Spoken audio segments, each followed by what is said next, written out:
या कराबदो व या करास्ताइन। अपने सारे तहरीक इंसाफ के कारकुनों और मेरे लाहौर के लोगों, मैं सबसे पहले तो आपको मुबारक देता हूं इस शानदार रैली की।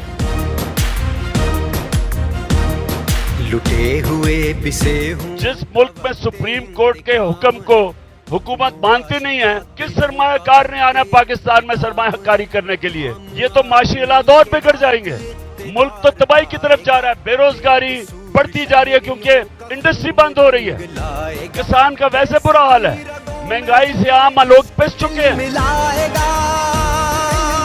आज हमारी रैली अपने सारे कमजोर तबके के लिए, मजदूरों के लिए, पाकिस्तानी अवाम के लिए, कानून की हुक्मरानी के लिए आज हम निकले हुए हैं।